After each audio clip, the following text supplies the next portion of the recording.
Daily current affairs का video है 15 और 16 अगस्त 2023 का। यह वीडियो आप सभी के लिए काफी महत्वपूर्ण है। आप किसी भी एग्जाम्स की तैयारी करना चाहते हैं तो आपको इस वीडियो को लास्ट तक जरूर देखना चाहिए, क्योंकि इस वीडियो में हम जितने भी क्वेश्चन को डिस्कस करते हैं वह सभी क्वेश्चन परीक्षा है तो काफी महत्वपूर्ण क्वेश्चन होते हैं और अक्सर यह जो करंट अफेयर्स टॉपिक है इससे सभी एग्जाम्स में क्वेश्चन पूछे जाते हैं। और इस वीडियो में हम आपके लिए काफी सिलेक्टेड और इम्पोर्टेंट क्वेश्चन को डिस्कस करते हैं डेली। तो आप इस वीडियो को लास्ट तक जरूर देखिएगा और लास्ट में हम प्रीवियस डे का जो करंट अफेयर्स का रिवीजन हम लोग करते हैं, करंट अफेयर्स का रिवीजन होता है प्लस कुछ स्टैटिक जीके का हम लोग जो महत्वपूर्ण क्वेश्चन होते हैं उसको डिस्कस करते हैं। और लास्ट में हम 2 क्वेश्चन देते हैं तो उसका आप उत्तर जरूर बताइए, क्योंकि वह सभी क्वेश्चन पिछले वर्ष पूछे गए परीक्षा का वह सब क्वेश्चन होता है, तो आप इसे जरूर सोल्व कीजिएगा। तो स्टार्ट करते हैं हम लोग। पहला क्वेश्चन है, इस वर्ष भारत ने कौन सा स्वतंत्रता दिवस मनाया है? तो इसका सही उत्तर है 77वां, यानी वर्ष 2023 में जो स्वतंत्रता दिवस मनाया गया है वह 77वां स्वतंत्रता दिवस है। और इस वर्ष प्रधानमंत्री नरेंद्र मोदी ने 10वीं बार, लगातार 10वीं बार लाल किले से झंडे को फहराए हैं। और अगर हम बात करते हैं सबसे ज्यादा बार जो कि लाल किला से फ्लैग होस्ट किए हैं, तो सबसे ज्यादा बार में है जवाहरलाल नेहरू। जवाहरलाल नेहरू ने 17 बार झंडोत्तोलन किए हैं लाल किला से। दूसरे नंबर पर है इंदिरा गांधी। इंदिरा गांधी ने 16 बार लाल किले से झंडोत्तोलन किए थे। और तीसरे नंबर पर पहुंच गए हैं नरेंद्र मोदी। तीसरे नंबर पर है नरेंद्र मोदी जो कि 10वीं बार लगातार वह झंडोत्तोलन किए हैं। और चौथे नंबर पर है मनमोहन सिंह। मनमोहन सिंह जो है वह 10वीं बार झंडोत्तोलन किए थे। तो आप इसे याद रखिएगा, कभी कभी पूछ देता है कि सबसे ज्यादा बार फ्लैग होस्टिंग कौन किए हैं। तो आप याद रखिएगा जवाहरलाल नेहरू जो थे वह भारत के पहले प्रधानमंत्री थे जिन्होंने सबसे ज्यादा बार फ्लैग होस्ट किया था, 17 बार। तो आप इसे याद रखिएगा। और इस वर्ष आप थीम याद रखिएगा स्वतंत्रता दिवस का। इस वर्ष का जो थीम है nation first always first. Nation first always first, यह जो है इस वर्ष का थीम है नेशन फर्स्ट ऑलवेज फर्स्ट। तो आप इसे याद रखिएगा। अगला क्वेश्चन है, पहला WHO पारंपरिक चिकित्सा वैश्विक शिखर सम्मेलन किस शहर में आयोजित किया जाएगा? तो इसका सही उत्तर है गांधीनगर, जो कि गुजरात में स्थित है। यहाँ पहला WHO पारंपरिक चिकित्सा वैश्विक शिखर सम्मेलन आयोजित किया जाएगा गांधीनगर में। और यह जो शिखर सम्मेलन है इसका आयोजन किया जाएगा 17 और 18 अगस्त 2023 को। तो आप इसे याद रखिएगा, गांधीनगर में इसका आयोजन किया जाएगा। और हम बात करते हैं WHO को जो अभी वर्तमान में महानिदेशक है, तो इनका नाम है डॉक्टर टेड्रोस अधानोम घेब्रेयेसस। आप डायरेक्ट याद रखिएगा डॉक्टर टेड्रोस। और WHO जो संस्था इसका स्थापना हुआ था 7 अप्रैल 1948 को, और वर्तमान में इसका मुख्यालय स्थित है जिनेवा, जो कि स्विट्जरलैंड में है। तो आप इसे याद रखिएगा डिटेल को। अगला जो क्वेश्चन है, शिक्षुता पारिस्थितिकी तंत्र को मजबूत करने के लिए NAPS में DBT किसने लॉन्च किया है? तो सही उत्तर है धर्मेंद्र प्रधान जो है वह हाल ही में DBT यानी डायरेक्ट बेनिफिट ट्रांसफर, यह है DBT का फुल फॉर्म। तो अभी वर्तमान में धर्मेंद्र प्रधान जो है वह शिक्षुता पारिस्थितिकी तंत्र को मजबूत करने के लिए इन्होंने NAPS में DBT यानी डायरेक्ट बेनिफिट ट्रांसफर इसको लॉन्च किया है। अगर हम लोग बात कर लेते हैं NAPS की, तो इसका फुल फॉर्म है नेशनल अप्रेंटिसशिप प्रमोशन स्कीम। तो आप इसको फुल फॉर्म जो है NAPS का फिर से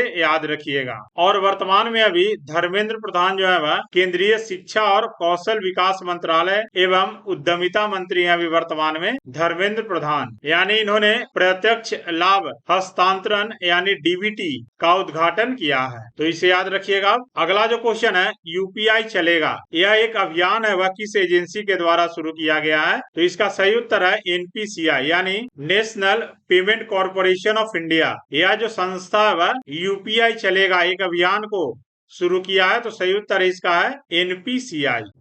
और वर्तमान में जो national payment corporation of India है, उन्होंने अपने UPI सुरक्षा जागरूकता अभियान का तीसरा संस्करण यह है UPI चलेगा यह पेश किया है।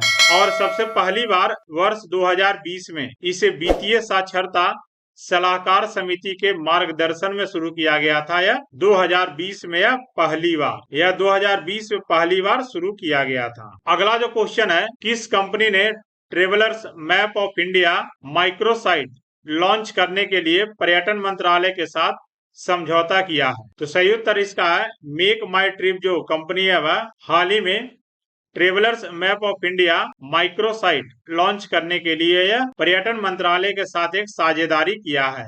तो सही उत्तर इसका हो जाएगा मेक माई ट्रिप। और यह जो ट्रेवल एजेंसी है मेक माई ट्रिप ने 600 से अधिक अद्वितीय और अपरंपरागत यात्रा स्थलों को पेश करने के लिए पर्यटन मंत्रालय के साथ एक साझेदारी किया है और इन्होंने एक ट्रेवलर्स मैप ऑफ इंडिया नामक एक विशेष माइक्रो साइट पेश किया है। आप याद रखिएगा मेक माई ट्रिप के सह संस्थापक और इसके सीईओ हैं राजेश मागो। तो आप इसे याद रखिएगा, यह मेक माई ट्रिप के यह सीईओ हैं। अगला क्वेश्चन है किस संस्थान ने 75 एंडेमिक वर्ड्स ऑफ इंडिया नामक प्रकाशन जारी किया है? तो इसका सही उत्तर हो जाएगा भारतीय प्राणी सर्वेक्षण जो है वह हाल ही में 75 एंडेमिक वर्ड्स ऑफ इंडिया नामक एक प्रकाशन को जारी किया है। तो आप याद रखिएगा इसका नाम है भारतीय प्राणी सर्वेक्षण। तो ऑप्शन बी इसका सही उत्तर हो जाएगा। अगला जो क्वेश्चन है कच्चातीवू द्वीप किस देश द्वारा यह प्रशासित है? अभी हाल ही में नरेंद्र मोदी ने अविश्वास प्रस्ताव पर जो भाषण चल रहा था उसमें यह द्वीप के बारे में जिक्र किए हैं, इसलिए यह ज्यादा महत्वपूर्ण हो जाता है। तो नाम है कच्चातीवू द्वीप। यह भी वर्तमान में प्रशासित है श्रीलंका के द्वारा, जिसे इंदिरा गांधी जो थे वह 1974 ईस्वी में यह श्रीलंका को दे दिया था। पहले यह एडमिनिस्ट्रेड बाय इंडिया के द्वारा यह एडमिनिस्ट्रेड होता था। यह लोकेशन है कच्चातीवू द्वीप का, जो कि पाक स्ट्रेट जो है यहाँ स्थित है यह कच्चातीवू द्वीप। और इसका जिक्र किए थे प्रधानमंत्री नरेंद्र मोदी ने, जो 10 अगस्त को अविश्वास प्रस्ताव पर चर्चा हो रहा था उस दौरान इन्होंने कच्चातीवू द्वीप का जिक्र किया था, जिसे 1974 में इंदिरा गांधी जो थी उस समय प्रधानमंत्री थे, उन्होंने श्रीलंका को दे दिया था। यह एक तरह का निर्जन द्वीप है, यानी कि यहाँ कोई आदमी नहीं रहता है। तो आप इसे याद रखिएगा कि इंदिरा गांधी की जो सरकार थी उस समय यह 1974 में कच्चातीवू जो द्वीप है इसको श्रीलंका को दे दिया था। अगला है, यह काफी महत्वपूर्ण क्वेश्चन है, कितने देश 15 अगस्त को स्वतंत्रता दिवस मनाते हैं? तो इसका सही उत्तर है कुल जो 5 देश है वह 15 अगस्त को ही यह स्वतंत्रता दिवस मनाते हैं। आइए हम जान लेते हैं यह जो 5 देश कौन कौन से हैं। तो पहला तो आप भारत है, जो कि ब्रिटिश सरकार से आजादी मिला था 15 अगस्त 1947 को। तो पहला देश हो गया भारत। और आगे का हम लोग देख लेते हैं। दूसरा देश है गणराज्य कांगो गणराज्य जो है, यह 15 अगस्त 1960 को यह जो है फ्रांस से स्वतंत्रता प्राप्त की थी। तो आप इसे याद रखिएगा, गणराज्य कांगो। तीसरा है दक्षिण कोरिया और उत्तर कोरिया, इन्होंने 15 अगस्त 1945 को जापानी शासन से मुक्त हुआ था, दक्षिण कोरिया और उत्तर कोरिया। तो आप इसे याद रखिएगा और यह अपने राष्ट्रीय मुक्ति दिवस के रूप में यह मनाता है। अगला है लिक्टेनस्टाइन। लिक्टेनस्टाइन जो है एक छोटा देश है जो कि यूरोप में यह स्थित है और यह स्विट्जरलैंड और ऑस्ट्रेलिया द्वारा घिरा हुआ है, जिन्होंने 15 अगस्त 1866 को यह जर्मन शासन से स्वतंत्रता प्राप्त हुआ था। तो आप इसे याद रखिएगा। और एक और है, यह 3 देश हो गया। एक और जो लास्ट है बहरीन। बहरीन जो है एक 15 अगस्त 1971 को यह यूनाइटेड किंगडम से स्वतंत्रता प्राप्त किया था। यह बहरीन जो है वह स्थित है पर्शियन गल्फ में, जो कि 15 अगस्त 1971 को यह यूनाइटेड किंगडम यानी इंग्लैंड से यह स्वतंत्रता प्राप्त किया था। तो यह कुल 5 देश हैं जो कि 15 अगस्त को ही यह स्वतंत्रता दिवस मनाते हैं। तो आप इसे याद रखिएगा। अगला जो क्वेश्चन है, भारतीय बौद्ध संस्कृति और विरासत केंद्र का निर्माण किस देश में किया जा रहा है? तो इसका सही उत्तर है नेपाल में भारतीय बौद्ध संस्कृति और विरासत केंद्र का निर्माण किया जा रहा है नेपाल में। तो आप इसे याद रखिएगा, इसका उत्तर हो जाएगा नेपाल। अगला क्वेश्चन है, भारत किस देश की डिजिटल पहचान परियोजना का समर्थन करने के लिए 45 करोड़ रुपए की वित्तीय सहायता प्रदान करता है? तो इसका सही उत्तर हो जाएगा श्रीलंका। भारत जो देश है वह श्रीलंका की डिजिटल पहचान परियोजना का समर्थन करने के लिए 45 करोड़ रुपए की वित्तीय सहायता प्रदान किया है श्रीलंका को। तो इसका सही उत्तर हो जाएगा श्रीलंका। अगला क्वेश्चन है, स्वतंत्रता दिवस के अवसर पर कितने पुलिस कर्मियों को पुलिस पदक से सम्मानित किया गया है? तो कुल 954 जो पुलिस कर्मी है इनको पुलिस पदक से सम्मानित किया गया है स्वतंत्रता दिवस के अवसर पर। तो आप इसे याद रखिएगा, कुल 954 पुलिस कर्मियों को पुलिस पदक से सम्मानित किया गया है। तो आप इसे याद रखिएगा। अगला क्वेश्चन है, सशस्त्र बलों और सीएपीएफ कर्मियों को कितने वीरता पुरस्कार दिए गए हैं? तो इसका सही उत्तर है कुल 76 यानी 76 वीरता पुरस्कार दिए गए हैं सशस्त्र बलों और सीएपीएफ कर्मियों के लिए, जो कि भारत के जो राष्ट्रपति हैं द्रौपदी मुर्मू के द्वारा यह वीरता पुरस्कार जो है यह इसकी घोषणा किया जाता है। तो आप इसे याद रखिएगा 76, जिसमें कि 4 को मिला है कीर्ति चक्र जो कि सभी मरणोपरांत हैं, और 11 को मिला है शौर्य चक्र, 52 को मिला है सेना पदक, 3 को मिला है नौसेना पदक और 4 को मिला है वायु सेना पदक। यह कुल 76 जो वीरता पुरस्कार है इसकी घोषणा की है भारत के जो राष्ट्रपति हैं द्रौपदी मुर्मू के द्वारा। तो आप इसे याद रखिएगा। अगला क्वेश्चन है, अंतर्राष्ट्रीय लेफ्ट हैंडर्स दिवस कब मनाया जाता है? तो इसका सही उत्तर है हर साल 13 अगस्त को अंतर्राष्ट्रीय लेफ्ट हैंडर्स दिवस के रूप में यह मनाया जाता है। तो सही उत्तर इसका हो जाएगा 13 अगस्त।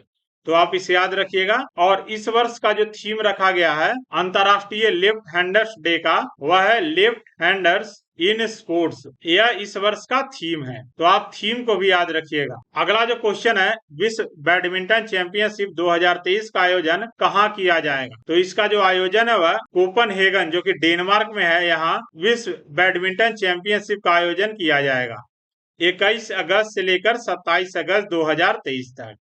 तो आप इसे याद रखिएगा, कोपनहेगन डेनमार्क में। यह कुछ करंट अफेयर्स का न्यूज था।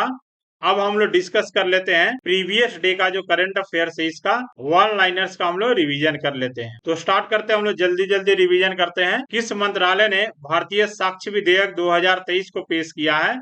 तो इसका उत्तर हो जाएगा गृह मंत्रालय के द्वारा। अगला क्वेश्चन है, किन राज्यों में कैंसर के अधिकतम मामले दर्ज किए गए हैं? तो इसका सही उत्तर है उत्तर प्रदेश में।